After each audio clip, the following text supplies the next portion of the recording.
네, 우리 그동안 중고등부 청년부가 함께 예배하다가 이제 오늘부터 매월 첫 주일은 이렇게 나눠서 예배하게 되었는데요. 아직은 처음이라 낯설고 어색하고 여기 지금 청소년들만 있는 게 되게 제가 봤을 때도 낯설고 어색한데 이것들을 시작으로 점차 우리 휘프리 안에 중고등부와 청년부가 잘 나누어질 수 있는 시간들이 되었으면 좋겠습니다. 중고등부 예배 때는 우리가 요셉이라는 인물을 같이 살펴보려고 해요. 요셉 아는 사람? 요셉? 설마 요셉 몰라요? 지훈이 요셉 요셉 다 들어봤죠? 네, 우리 초등부 너무 훌륭한 심광규 전사님이랑 같이 했잖아요. 요셉 하면은 어떤 사람이죠? 애굽의 애굽의 뭐라고요? 애굽의 왕 다음 총리가 되었던 사람이 요셉이었어요. 그래서 우리가 요셉 하면 뭔가 되게 화려한 인물, 애굽이란 위대한 국가의 2인자가 되었던 인물 이렇게 생각하지만 사실은 그 화려했던 요셉의 이면에는 굉장한 아픔과 고난의 시간들이 있었어요. 그래서 우리가 요셉이란 인물의 인생을 오늘부터 매월 첫 주마다 쭉 살펴보면서 우리가 대한민국을 살아가는 청소년으로서 어떻게 살아가야 할지 함께 나눌 수 있었으면 좋겠습니다. 오늘 함께 읽은 37장은 이제 요셉이 처음으로 등장하는 본문인데요. 오늘 본문에서 요셉을 어떻게 설명하고 있나요? 우리 2절, 4절 같이 2절부터 4절 같이 읽어볼까요? 시작! 야곱의 족보는 이러하니라. 요셉이 17세의 소년으로서 그의 형들과 함께 양을 칠 때에 그의 아버지의 아들들 비라와 실바의 아들들과 더불어 함께 있었더니 그가 그들의 잘못을 아버지에게 말하더라. 요셉은 노년에 얻은 아들이므로 이스라엘이 여러 아들들보다 그를 더 사랑하므로 그를 위하여 채색옷을 지었더니 그의 형들이 아버지가 그 형들보다 그를 더 사랑함을 보고 그를 미워하여 그에게 편하게 말할 수가 없었더라. 아멘. 요셉에 대한 설명을 어떻게 하고 있나요? 일단 요셉은 17살. 여러분과 같은 청소년. 지금 17살 누구죠? 주원이 수아 17살인가요? 네, 딱 여러분 나이대의 지금 소년이 요셉이고 그 요셉이 아버지의 형들이 그 양을 칠 때 함께 있었다라고 이야기합니다. 또 요셉의 특징을 이야기하니까 야곱이 나이가 많아서 얻은 아들, 거의 막내, 11번째 아들이에요. 거의 막내 아들이 요셉이었고 그렇게 늦둥이다 보니까 얼마나 사랑스러웠겠어요? 그래서 요셉에게 채색옷을 입혀줬다고 성경이 이야기하고 있어요. 그래서 아버지의 그 사랑을 요셉이 혼자 받으니까 형들이 질투하였다라고 이야기를 하고 있습니다. 요셉이 이제 아빠의 사랑을 가득 받고 자라다 보니까 오늘 말씀을 통해 보게 되는 것은 요셉이 굉장히 눈치가 없다는 것을 말씀을 통해서 보게 돼요.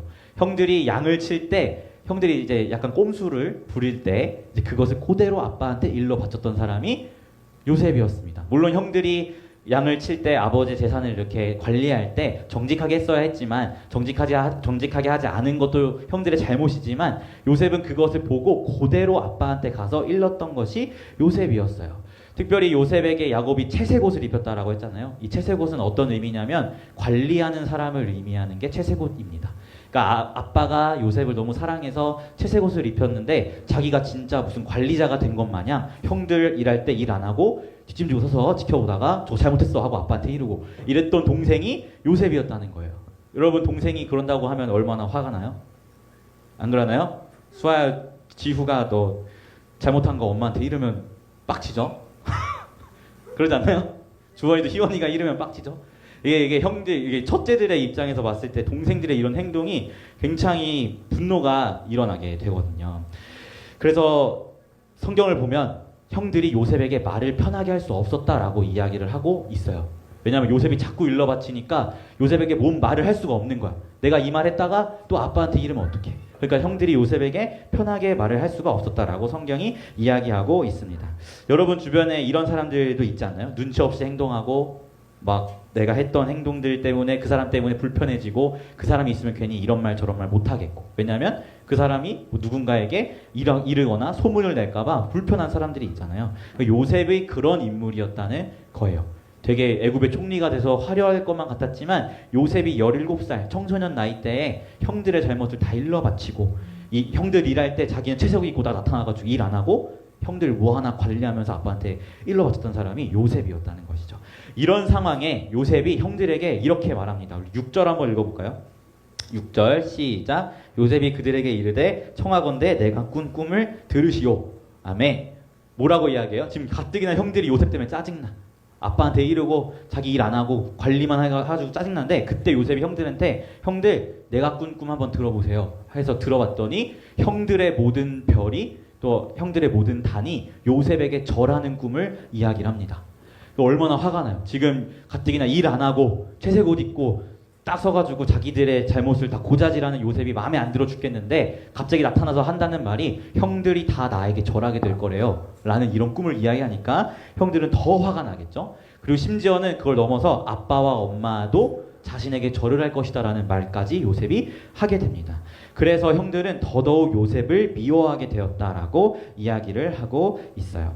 사랑하는 피플 여러분, 우리가 알고 있는 이 요셉이라는 화려한 인물도 사실은 이런 연약함이 있었어요. 그의 어린 시절을 보면 진짜 눈치 없고 사람들을 불편하게 만들고 남들 일할 때 자기는 가만히 서서 지켜보고만 있는 그런 부족한 것이 투성이었던 인물이 바로 요셉이었습니다. 그런데 이렇게 부족한 인물이 요셉이었는데 이런 요셉의 인생에서 우리가 주목해야 될 부분이 있는데요. 바로 11절 말씀입니다. 우리 11절 말씀 같이 읽어볼게요. 시작. 그의 형들은 시기하되 그의 아버지는 그 말을 간직해 두었더라.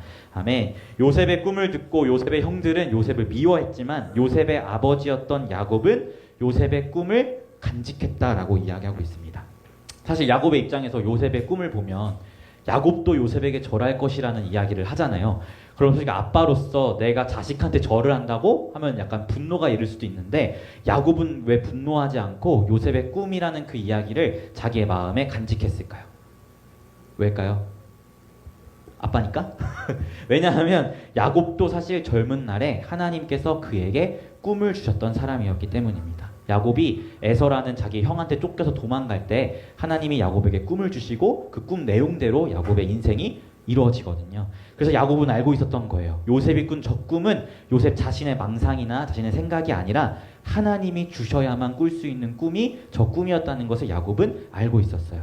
다른 말로 바꿔 이야기해보면 야곱은 하나님 나라를 향한 하나님 그 요셉의 꿈이 요셉의 스스로 생각해낸 꿈이 아니라 하나님이 주신 비전이었다는 것을 야곱은 알고 있었다라는 것입니다. 자기도 젊은 날에 하나님께서 나에게 꿈을 주셨고 그 꿈대로 이끌어가신 하나님을 경험했기 때문에 요셉이 진짜 눈치 없고 고자질하고 형들 일할 때 일 안 하고 뺀질거리는 그런 사람이었지만 그럼에도 불구하고 요셉의 꿈에 야곱이 마음속에 그 꿈의 내용을 담아뒀던 이유는 저 꿈은 요셉이 꾼 게 아니라 하나님이 주셨다라는 것을 야곱은 알았기 때문입니다. 사랑하는 피플 여러분, 우리가 이 사실을 기억했으면 좋겠어요. 하나님은 요셉을 향한 놀라운 계획을 가지고 계셨습니다. 훗날 요셉을 애굽의 총리로 세우셔서 야곱의 가족들을 구원하시고자 하시는 하나님의 놀라운 계획을 가지고 계셨어요. 그리고 그 계획 안에서 요셉에게 꿈을 주신 것이죠. 그런데 하나님께서 꿈을 주신 요셉이라는 이 사람의 이 청소년 시절을 보면 결코 완전한 인물이 아니었습니다. 진짜 부족한 거 투성이었어요. 눈치 없고 고자질만 하고 형들 일할 때 채색 옷 입고 나타나서 뺀질거리는 그런 인물이 바로 요셉이었다는 것입니다. 하지만 하나님은 그런 부족한 요셉을 향한 꿈과 계획이 있으셨어요. 하나님께서는 그 요셉을 다듬어서 쓰시겠다는 하나님의 뜻이 있었던 것이죠. 그리고 그 뜻을 가지고 요셉에게 꿈을 주셨습니다. 사랑하는 피플 여러분, 저는 이 요셉을 향한 하나님의 마음이 오늘 여러분을 향한 하나님의 마음이라는 것을 기억하였으면 좋겠습니다. 여러분 스스로를 생각했을 때 여러분이 난 어떤 사람이야 라고 생각할지 저는 다 알 수가 없어요. 누군가 너무 자존감이 높아서 난 최고야 라고 생각하는 사람도 있고, 누군가는 나는 좀 부족한 것 같아 라는 생각을 가지고 있는 사람이 있을 수도 있죠. 하지만 중요한 것은 여러분이 여러분을 바라보는 그 시선이 중요한 게 아니라 하나님이 여러분을 향해 가지고 있는 뜻과 마음이 중요하다는 것입니다. 너무나 부족한 요셉이었지만 그에게도 꿈을 주셨듯이 여러분이 어떻게 여러분을 생각하든 하나님께서는 여러분을 향해서 원대한 꿈과 계획을 가지고 있다는 것을 기억하셨으면 좋겠어요. 인간적인 마음으로는 요셉을 한 대 쥐어받고 싶은 그런 사람이죠, 요셉이. 하지만 하나님의 시선으로는 요셉이 너무나 귀중한 사람이었습니다. 이 하나님의 시선이 여러분에게 동일하게 향하고 있다는 것을 기억하셨으면 좋겠어요. 여러분 스스로가 여러분을 어떻게 바라보든 또는 주변 사람들이 여러분에서 어떻게 평가를 하든 그 사람들의 시선 또 나의 시선에 매여 있지 말고 하나님께서 여러분을 바라보시는 그 시선에 집중하셨으면 좋겠습니다. 사랑하는 피플 여러분, 하나님께서는 여러분을 사랑하시며 여러분을 향한 놀라운 계획을 가지고 계십니다. 예, 하나님의 뜻과 계획을 발견하신 여러분이 되셨으면 좋겠고 하나님의 시선 안에서 하나님의 꿈을 꾸며 요셉과 같은 인생을 살아가시는 여러분이 되셨으면 좋겠습니다. 이런 은혜가 우리 피프리 가운데 있기를 예수님의 이름으로 소망합니다. 아멘. 제가 기도하도록 할게요. 기도하겠습니다. 하나님 아버지 감사합니다. 우리가 함께 중고등부 예배 시간에 요셉의 인생을 살펴보고자 합니다. 요셉은 너무나 부족한 인물이었지만 그런 요셉을 향한 하나님의 원대한 꿈과 비전과 계획이 있었음을 우리가 발견하게 됩니다. 이 시간 여기 모인 우리 중고등부 친구들 한 명 한 명을 향한 하나님의 시선을 우리가 기억하오니 이들을 향해 가지고 계신 하나님의 꿈과 비전을 이들의 인생 가운데 펼쳐주시고 우리가 원하는 삶, 우리가 원하는 모습이 아니라 하나님께서 나에게 원하시고 하나님께서 나에게 가지고 계시는 꿈과 비전을 꾸며 나아가는 우리 중고등부가 될 수 있도록 인도하여 주시옵소서. 감사드리며 예수님의 이름으로 기도합니다. 아멘.